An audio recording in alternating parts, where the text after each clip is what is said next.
Hello everybody, this is Fernando for the latest Aliens and UFOs of the Week video. Thought I would mix one of these in while I'm wrapping up the Ghost and Spirits videos throughout the rest of this week. So please be on the lookout for the rest of those videos here. This one I picked, it wasn't a random one, but instead I picked it from one of the pages that I love going to involving the UFO casebook. And the reason why this one stood out was because it has to do with an encounter that occurred in the late 1800s.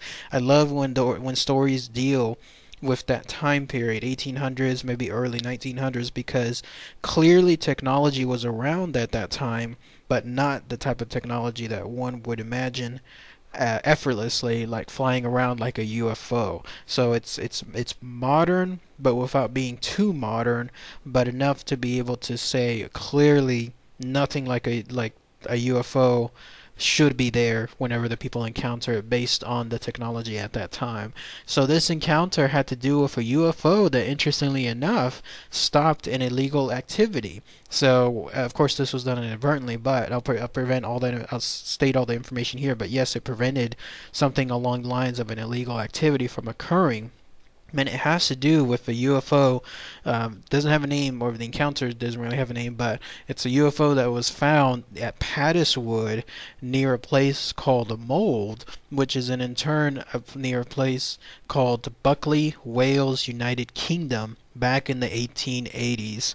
So that's the closest thing in terms of a name for it, maybe the Padeswood 1880s UFO. So here's all the information associated with it. Yes, late 1800s, 1880 to be exact, there were a group of miners who happened to be working for a local mine owner there in Padeswood, and either work was a little bit slower, or work was slowly winding down, or maybe there was too many workers and not enough work to share, but who knows. But either way, these group of miners were placed in a situation where they no longer had the wages, enough wages at least, to purchase food. So they had to think and do something in terms of getting food for themselves, extra food, and maybe for their families.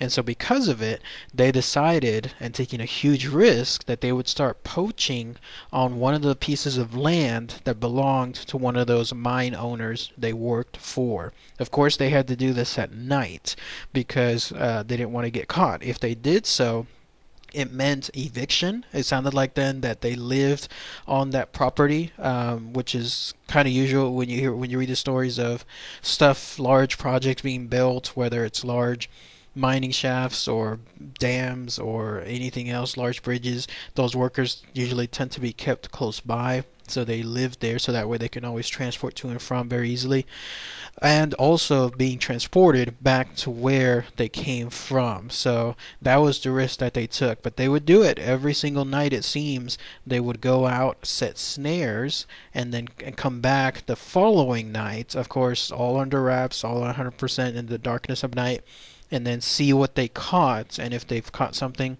then that was it. That was food for them, or maybe stuff they could sell. It sounded to me like it was, if it was an animal like a deer, a great, food, and then of course hides that they can sell. Who knows? Maybe they even did fish too, but who knows? So they did this continuously, and then one night, that's when things changed.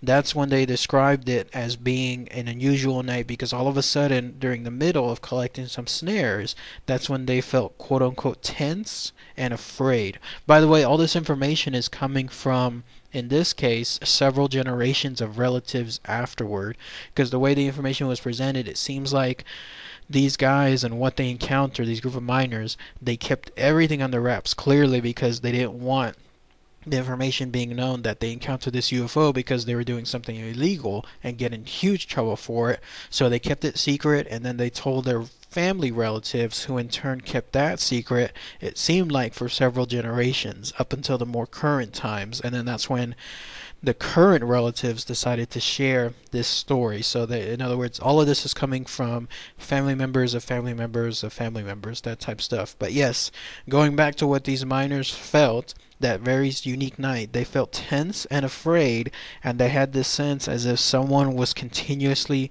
watching them. And then sure enough, they had good sense to feel that way, because whenever they looked up from one of their snares, they saw a quote unquote large purplish red luminous ball that was hovering directly above them. Presumably it was hovering silently, because otherwise if it was making any kind of noise, they would have clearly heard it in the dead of night. So with these guys, these poachers slash miners, not knowing what to do, the best they could do is they hid themselves underneath their nets that they used for the snares, and thinking maybe it'll go away, but it did not. So after a good while, one of them finally, the way they described it, one of them finally decided to peek over from their net to see what's going on, try to see if they could get a better look over the hedge they were nearby.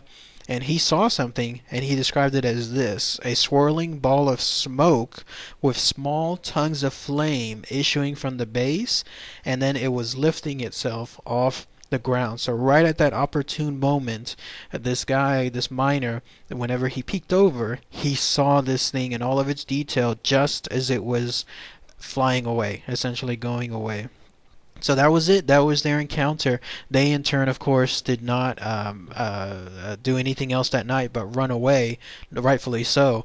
And, of course, they couldn't tell anyone about this because, again, it would lead to their secret poaching habits being found out.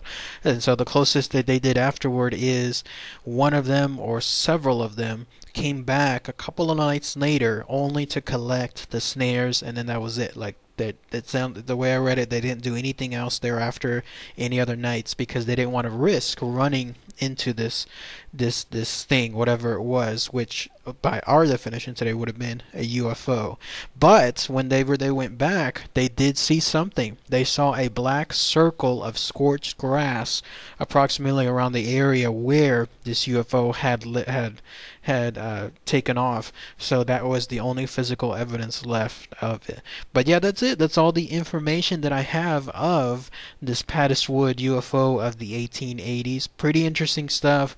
Again, how it inadvertently stopped an illegal activity, in this case poaching, and the brief encounter that they had with them. If anyone has any more information about this unique circumstance, someone that happens to live there, let's say in Padeswood or in turn near Mold, there close to Buckley, Wales, United Kingdom, please post those comments below. That would be really, really good to hear. So, right, everybody, thanks again as always. Take care.